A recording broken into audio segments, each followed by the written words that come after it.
listening to Scaling Up Services, where we speak with entrepreneurs, authors, business experts, and thought leaders to give you the knowledge and insights you need to scale your service-based business faster and easier. And now, here is your host, business coach Bruce Eckfeldt. Are you a CEO looking to scale your company faster and easier? Check out Thrive Roundtable. Thrive combines a moderated peer group mastermind, expert one-on-one coaching, access to proven growth tools, and a 24/7 support community. Created by Inc. award-winning CEO and certified scaling up business coach Bruce Eckfeldt, Thrive will help you grow your business more quickly and with less drama. For details on the program, visit eckfeldt.com/thrive. That's ECKFELDT.com/thrive. Welcome, everyone. This is Scaling Up Services. I'm Bruce Eckfeldt. I'm your host. And our guest today is Rob Gallo. He is an entrepreneur. He is an expert in customer engagement and customer loyalty. We're going to talk to him about what service-based businesses can do to focus more on customers, how to make them more strategic in terms of the growth of the business. We're going to learn a little bit about his background, some interesting background here, and what he's doing with his new company, CompLinks, where he's founder and CEO. And we're going to learn about how he's approaching customer engagement from a platform point of view, technology, what companies can do to better increase customer loyalty. So with that, Rob, welcome to the program. Thanks, Bruce. Appreciate it. So why don't we start with your background? And I've got your cheat sheet here, and I'm curious to hear it. But started as an entrepreneur in casinos, in gaming. Yeah. So why don't we learn a little bit about that, and then how you got into the whole kind of customer engagement, customer loyalty side, and then we can learn about CompLinks and what you're doing there. Absolutely. Yeah. So it was an interesting story. And, beyond the cheat sheet that you have, I'll give you the real lowdown. Exactly. I was on vacation with my wife and daughter at the time in 1994. And I looked up at a sign on a kiosk that said wager up to $250,000 on the Super Bowl. And I thought, wow, that's a lot. So I went in and I introduced myself to the guy that was running the place. And at the time, they had a phone betting thing. And I said, yeah, I could set you up with customers. Anyway, long story short is we became friends, and we had been on vacation a couple of years after that. And someone came down to him with a prospectus that they wanted to start an online casino and get a license. I said, that's a great idea. You should open your own. And he says, okay, you can run it. I didn't know the difference between the whole percentage of video poker and blackjack. I said, I'll figure it out. How hard could it be? Yeah. So I went up to Toronto, met with the company CryptoLogic in June of 97, told them what we wanted to look like, the idea, the theme, and we built it out. We went live November 3rd of 1997, did about $100,000 in business and just never looked back in a month. It was just unbelievable. And what was the gaming law at that point? Like, how did you handle the operations, and how did that work? Great question. What we did was we hired an attorney out of Washington, D.C. who understood the Wire Act, which was written in 1961, that clearly defined sports betting as illegal. Mm-hmm. But when they wrote the law in 1961, they never really contemplated someone could play video poker over a phone line. Yeah. So our stance was that if we're talking about casino games, particularly poker, blackjack, video poker, and stuff like that, that law does not apply. That statute, 1861, which was the name of the statute. Anyway, so I filed all my taxes and did everything. We did move to Antigua overseas where the company was located. I moved down there for 10 years with my wife and kids. It was a funny story. My wife's like, where's Antigua? Don't worry, just get on the plane. Exactly. It's beautiful. But again, fast forward to early 1998, the company that we licensed the technology from didn't have a back end, so to say. They would give us 3 flat files a day, and we would kind of ingest them into a Excel spreadsheet just to get an idea of who did what yesterday, so we can say, hey, you had a great day or you had a bad day, and here's some extra bonus points. So we ended up building our own loyalty program because, if you ever want to look at what a loyalty program is, you should really look at the casino industry. Yeah, it's crazy. What they know about you and your behavior and what you do in a casino is pretty intense. Scratching the surface as to what they know about you. Yeah. But the idea is that we emulated that and built it upon that same infrastructure. So we knew, who played what yesterday, last week, the week before, what days of the week they normally played, and we built personas of types of players that we would have, and then sent out specific marketing messages to those types of people who were most likely to respond to that message. Interesting. So if you think about yourself, if you have any service or company that you do business with and you're on their general mailing list, you're getting everything under the sun for what they do. But if you're dealing with a company that is, they may have, 5 or 10 different products or services they offer, but you're only dealing with them for one, and that's all you want to know about. It makes sense from an operator standpoint to just focus on that, right? Yeah. The messaging that Bruce is going to respond to is more likely to get a favorable response than a no response. Yeah. I'm curious in terms of with the data that you had and kind of the online, habits behavior that you were able to collect, what were the things that ended up being really, correlate heavily to, success of marketing messages and stuff? Like what ended up being, good indicators around people that were going to actually reply to your messages? Yeah. So in a word, the word is habit. Mm-hmm. So people are generally habitual by nature, mm-hmm. and understanding that is the key driver. So now it sort of goes against the grain with popular belief that if I have someone who's playing slots all the time, I should introduce them to video poker or to blackjack. But if they're not video poker players or blackjack players, you're kind of wasting your time and your energy and your effort. Right? So in a real world example that I can give you that is crystal clear, my wife and I would go to Foxwoods. I would play poker. She would play blackjack, slots. So when we would get home, usually about 3 or 4 days later, we would get a piece of mail, each of us individually, and mine would tell me all about the promotions for poker in the upcoming month, the big calendar and events, everything that was poker related. Hers would be more, hey, we have a slots tournament coming up next month. We'll give you this bonus, blah, blah, blah. So it's kind of what I call fishing where the fish are. And that's what you do. Speak to the people as they want to be spoken to about what relates to them. So it's kind of a fine line, though, in a services-oriented business where, if you do provide a lot of different services and you want to try and cross-market to someone who's already purchased one of your services and you want to upsell them, there should be some sort of correlation. It makes sense. Like if you have, if you're a lawyer and you do, a particular type of contract and that kind of contract is going to lead to, a statement of work later, like mm-hmm. you kind of, the logical progression of the challenges they're going to have or the work that they're going to need. So being able to kind of anticipate that and market against that makes sense. Yeah. But you kind of need to know that process. Yeah, exactly. So, if you're a lawyer and you're filling out documentation for a potential client and then it leads to something about trademarks or copyright, then you can kind of go down that road. But you wouldn't want to then jump into real estate law or, make some mention there if it just is out of left field. That's just my opinion. Yeah, that makes sense. I mean, I think that there's, thinking through what is the customer journey or what is the customer experience, the challenges they're going to have, and then figure out how to market against those things. Yep. So you've had this experience in casinos, learned a lot about both gaming and law and the marketing side of it. Tell us about CompLinks. What led to that and what is that the company focused on there? Yeah. So as I mentioned, in the casino business, we built the loyalty program from scratch. And when all was said and done, we had 5 casino properties and a poker room where people could earn from one and play at another and, use that same bonus that they just earned, which is popular in the casino industry now. We think of Caesars MGM, they have the M Life card, they have the Caesars Total Rewards, which they just renamed. But the same sort of ideology in that this is what prompted us to launch what we call CompLinks. And it actually stems from the casino industry. The word comp is short for complimentary, and link is linking 2 different rewards programs. Got it. So what happened was my daughter graduated from business. So I sold the company, the casino industry. I exited in 2010 and I did very well. I quasi-retired. I sort of backed into consulting. And, I did some consulting gigs for Dover Downs in Delaware, Grand Belize Entertainment down in Belize, a couple of software companies, Parks Casino. Anyway, long and short of it is, when my daughter graduated from business school in, I think it was 2015, we were looking to acquire a company in New York called Long Island Loyalty. And they have a little coalition loyalty program, about 250 merchants in it. And we thought it was really interesting.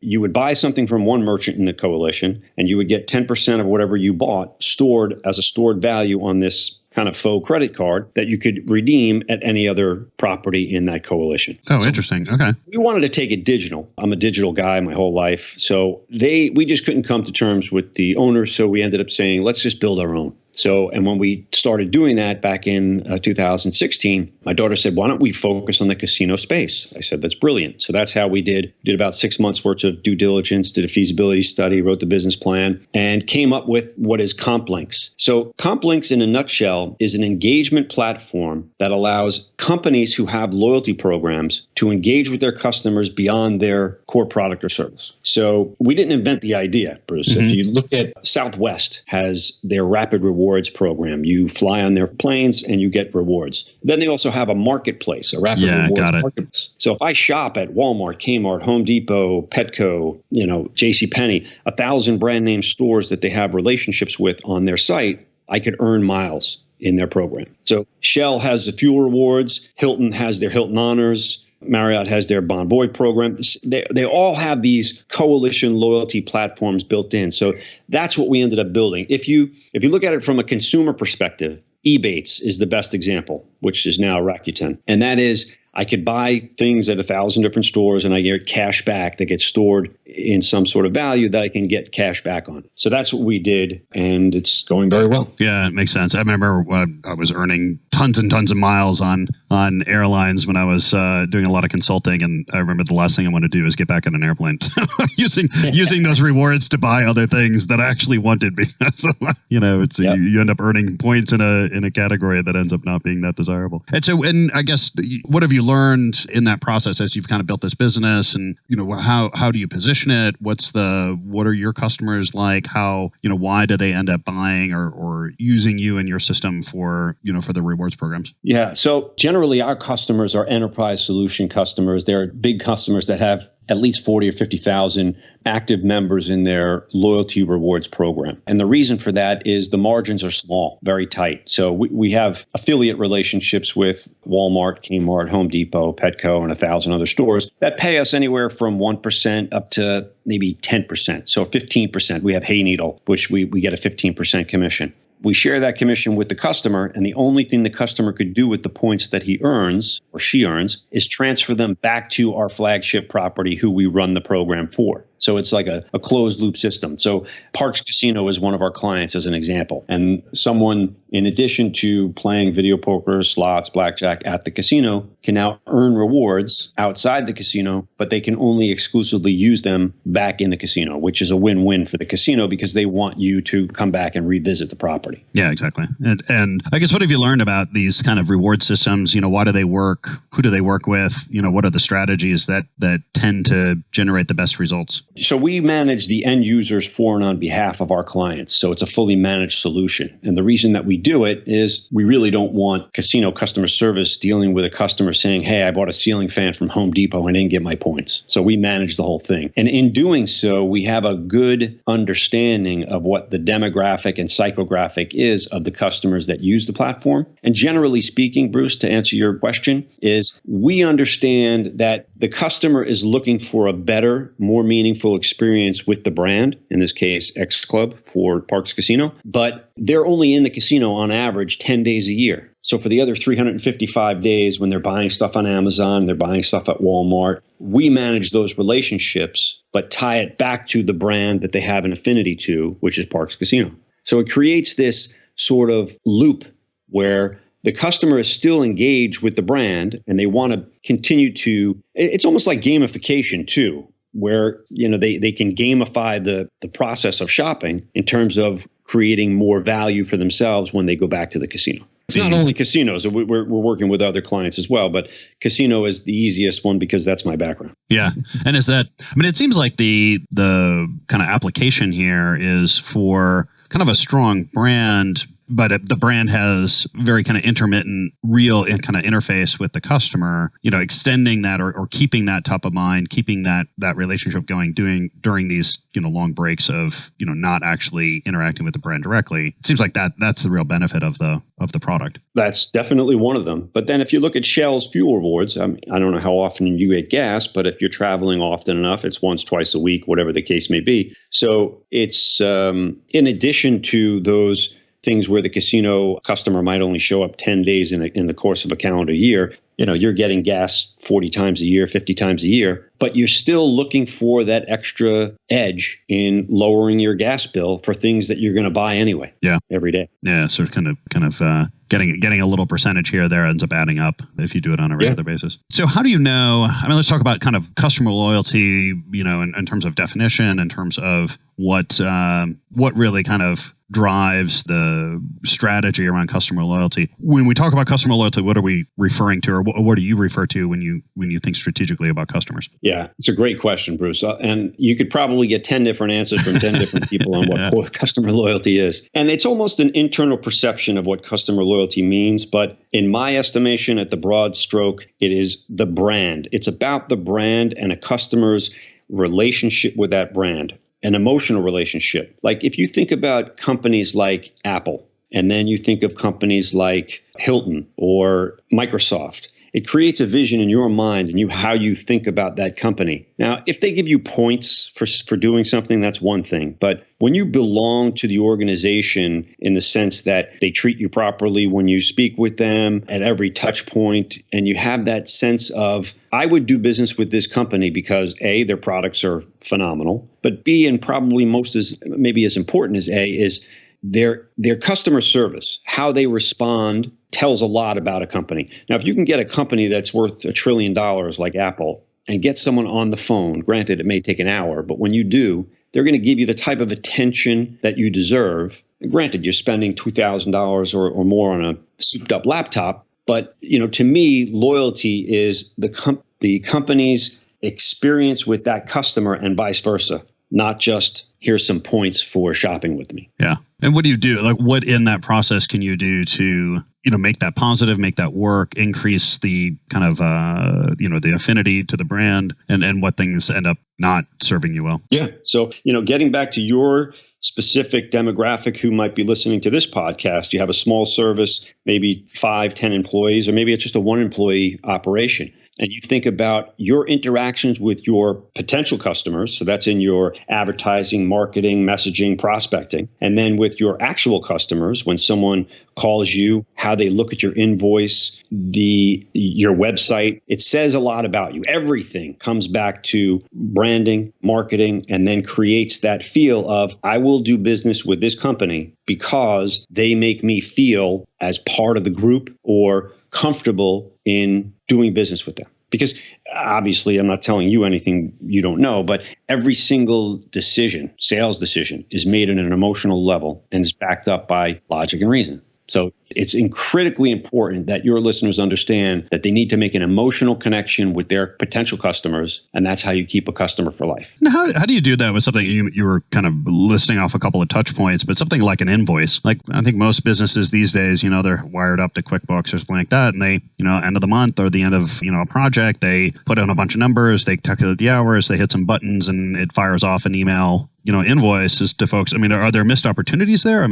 How should companies look at the different touch points and kind of prioritize which ones they really need to kind of develop a strategy for, or create a more kind of focused communication around, and which ones do they not? And then how do they figure out what to actually say and how to say it, and what's the, what are the brand kind of attributes you need to think about when you do that? Again, all great questions, Bruce. So starting with what you said with the invoice. So Quicken allows you to put in a message at the bottom of the invoice that says, thank you for your business, or, best wishes, whatever it is. So it's simple and easy enough to wish someone happy holidays at the bottom of your invoice. And it just shows a little more attention. And it's simple. But, part of that is not to overthinking, but put yourself in the customer or the recipient standpoint and say, what do I like to see? What floats my boat? Which sometimes it might backfire because I'm not a casino player, right? So you might not be your own target customer, but you should understand what your target customer thinks. And that's how building personas of what your potential customers are is vitally important. And that's what, I still do it in my consulting business, but that's so critically important in understanding how to speak to a particular customer. Not to digress, but back in the day in the casino industry, we used to experiment, A/B test with colors in banners on websites and shapes. So like a crest, kind of like an official looking symbol would do better than a star or a square or a triangle that said new and improved, right? So these are all, I don't want to get too granular in this particular, that's a whole other episode. Exactly.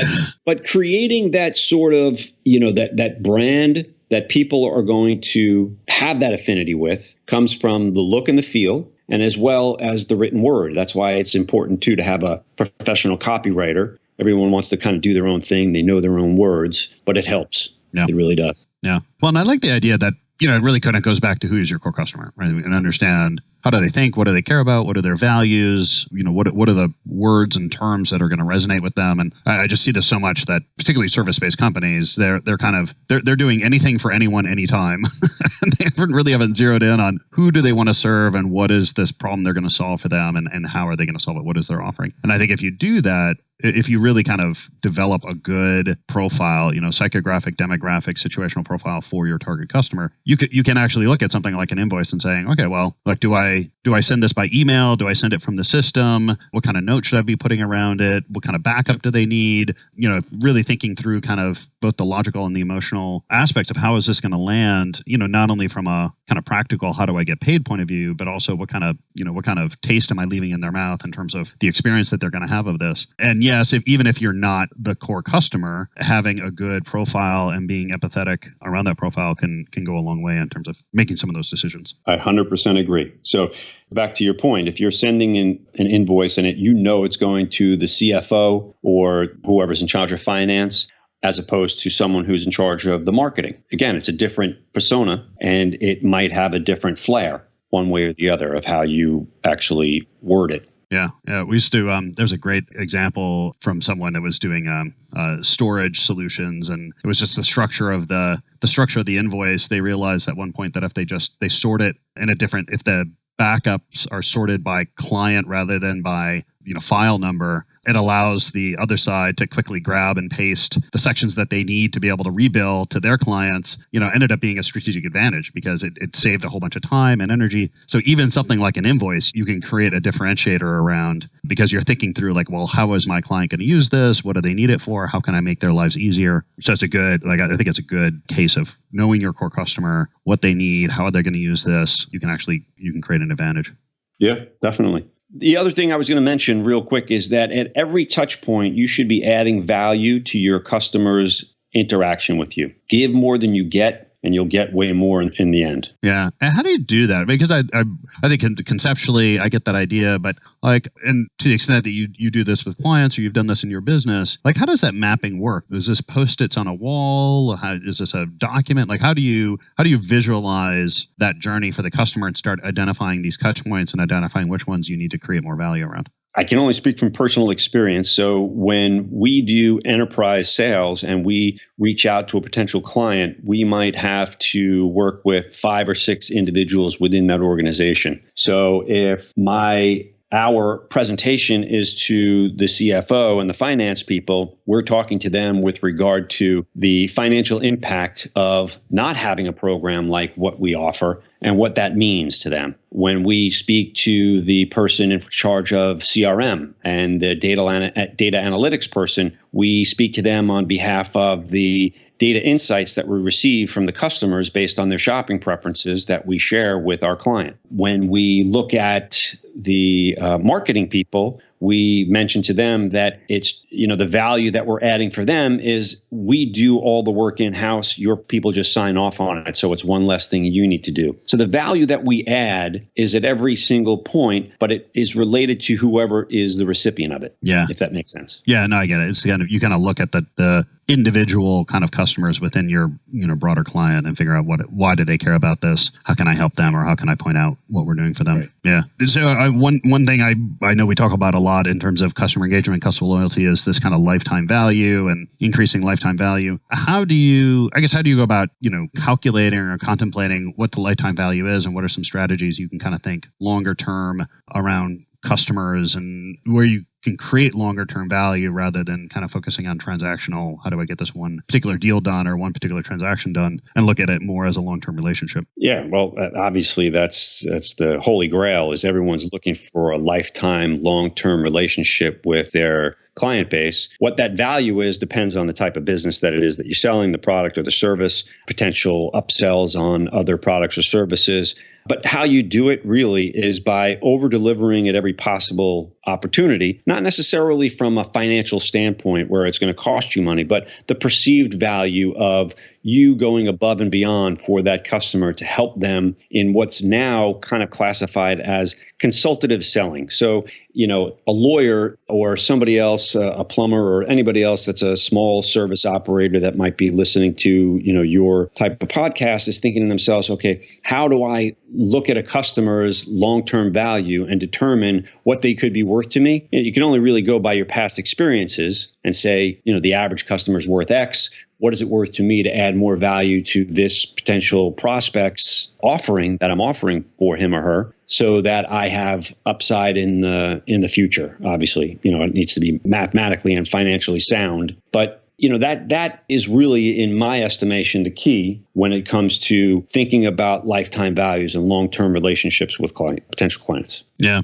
With all these kind of SaaS businesses and, companies that are providing, kind of online services and things like that, how do you develop some of these insights, or what are some things you can do to actually collect more data or collect more insights or do more research? Are you doing focus groups? Are you doing surveys? How do you collect the information that you need to be able to do the analysis and kind of figure out the strategy around, your customers and messaging and targeting some of these things? Well, first and foremost, you're going to look at historical data. But let's say you don't have enough historical data, there's data available on the internet for just about everything that you can imagine with regards, you'd have to investigate it, but with everything you can imagine from every type of service business based on the type of area that you're servicing. So, for someone who cleans roofs in the Northeast compared to the Southeast is going to be night and day. An attorney that is more focused on real estate law as opposed to contractual law for general business purposes, their value for each customer is going to be infinitely different. I don't know what they would be, but generally speaking, what we did in our own feasibility study for this industry is we looked at what other members of the coalition loyalty space were doing, what the average customer was worth. And generally, this information is available through reports. So there's a company called CoLQ that does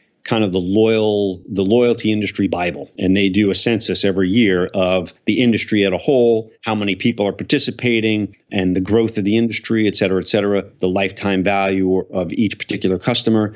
Because that industry has been around for a long time. Air frequent flyer miles and airline miles have been around for a long time. So the information is obviously readily available thanks to Al Gore, who invented this thing called the internet. I don't know if you've heard. Yes, he did. So they say. And what are some things that leaders inside companies kind of figuring this kind of customer loyalty things out? What typically do you see people getting wrong that they can rethink, or they should rethink, in order to make sure they're kind of getting off on the right foot on this whole strategy? Yeah. Well, again, another great question. I think, a lot of people that start entrepreneurial businesses, did you ever read the book called The E-Myth Revisited by Mike Gerber? Yeah. So they have entrepreneurial seizures. A plumber who's working for a guy thinks, I'm making all this money for this guy, I should be doing this myself. And he gets into a business by himself, but he doesn't realize what it really takes. And he has to work on his business, not in his business.